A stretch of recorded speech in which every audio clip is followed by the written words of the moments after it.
World Showdown coming at you again with another video of my absolute favorite everyday carry, especially for summer. And I will probably be carrying it a lot more from now on. And that is my Walther Police Pistol Slim Model 1. Now, I've showed a small video with this before, but I've added a couple of things to that. And just to be able to show you and find out, let you know a bit more about this particular pistol. You see a lot of the Model 2 out on YouTube and other channels for the particular pistol, but not so much with the Model 1. I think that a lot of people overlooked this pistol because of its particular price at the time, but really it had a lot more features as part of its standard that are only now just coming into the market for other slimline pistols like the M&P Shield, the Glock 42 and Glock 43, is the SIG P9 238, etc. So I think that a small little review of this is kind of necessary, but only because of the fact that I'm not going to kid you, I'm just tired of seeing Model 2s out there. This has been the Glock before there was a thin Glock. Shameless plug, of course. Weapon is clear. There's no ammunition within the actual magazine or anywhere within the actual pistol itself. As I was saying about the CTL, is basically the fact that this has a fantastic location for thin, smaller, subcompact models like the PPS. I'm both ambidextrous for left and right, so I really like to have a type of pistol that's able to accommodate for that without a lot of changeover. The fact that I can switch hands like that, be able to hold momentary on, let off, it's fine. If I want the light completely on, that's fine. I will say that weapon-mounted lights, I think, are a great idea for pistols, but I don't think it's because of identifying target. I look at it as verifying a target. So I have a secondary light that I use to identify, who it is that's within my sight. I don't want to cause any injury to anyone inadvertently. This is used for my defense.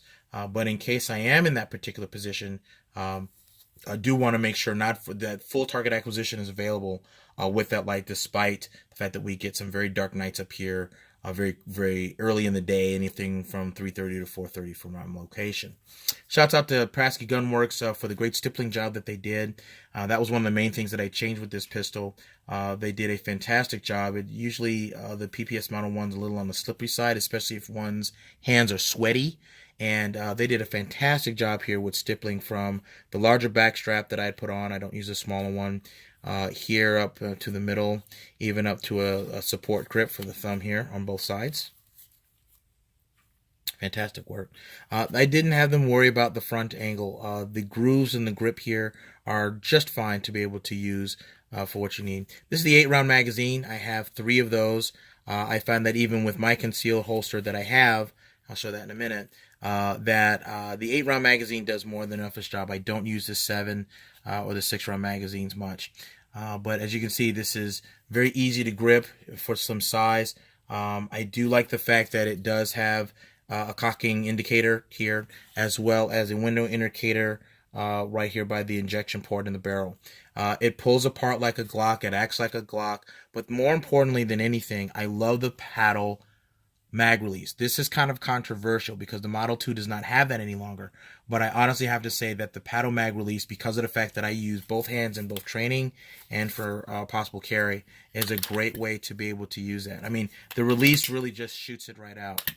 I mean, I use my middle finger more than anything, especially for a quick mag release. But the fact that it just pops out that fast without having to change my grip is a fantastic plus. The one small thing I do tend to worry about that maybe some people haven't noted, especially with the Model 1 or even the Model 2, is the fact that it does have a nice low bore axis. However, slide bite may be something one might worry about when it comes to this particular pistol. It's happened to me once or twice. It is rather painful. I don't recommend it for anybody, but it has happened before. But it doesn't happen very often. It's just the way that low bore axis pistols are. 2 final comments about this, really, and this is going to be like every other video that you've seen. 1, it pulls apart like a Glock. It looks like a Glock. It maintains itself like a Glock, like a 43.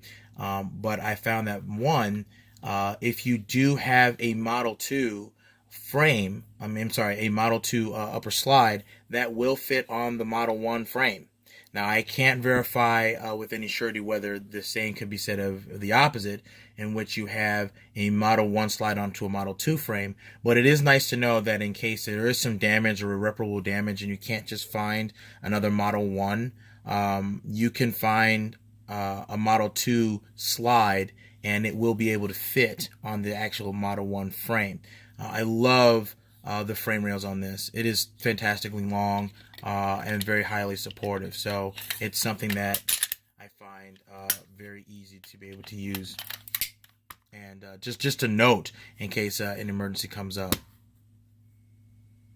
Lastly, and I said this in my last video, the reason why I also chose this particular weapon light because of its fitment was because of the fact that the holster that I use is fantastic for it.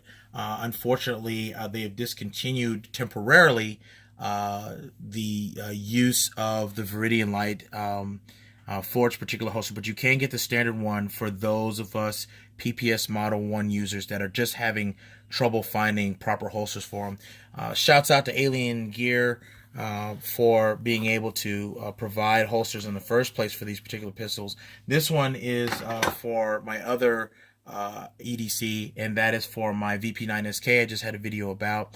But it shows the same example. If you notice a small magnet here that counters the other side of the magnet on the end so that the ECR system works. So as you can notice, it looks like this is also cleared earlier. Lights off, don't see anything, saving battery. Pull, light is automatically activated. Notice I didn't touch anything. So put it back into that holster, back on. So something like this, very easily concealable. I love the neoprene texturing in the back. This is their Model 3.5 in the waistband holster. They come with additional hardware. You have 3 particular settings that you want on a holster in terms of where it seats. Great stitching, but I have to say that at the time when I got the Viridian CTL, I had to take care of some other business. They had stopped it for, I guess, some quality concerns that they had.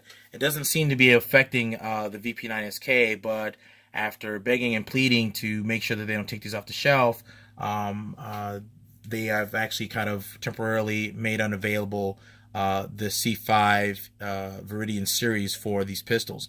It's the main reason why I found Alien Gear in the first place. I just couldn't get the particular shell for that at the time. I have the standard shell that doesn't use this light, so I do have to take it off on the days that I want to carry this.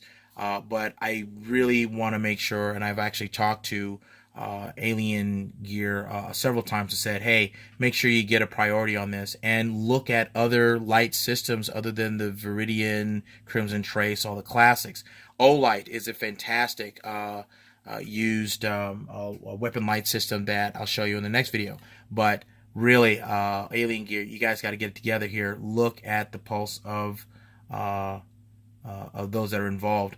And that is that Olight is a fantastic and expensive alternative. I got the CTL because of the fact of its low price. It fit the rail and it did what it needed to do. I just don't have the $299 or for an XC1 or that, and it still won't fit this particular rail, or the $199, $250 that they have for this C5LR from Viridian. I mean, great stuff, but affordability has become a problem. Thanks again for watching this. Appreciate it. I'm just starting a couple of videos on this new channel, going into some different things. If you like it, please comment. Let me know below. What else do you want to be able to see? I have a limited number of weapons, but I'd like to show things when I can. Just maybe a different perspective than other people have. Take care. Peace.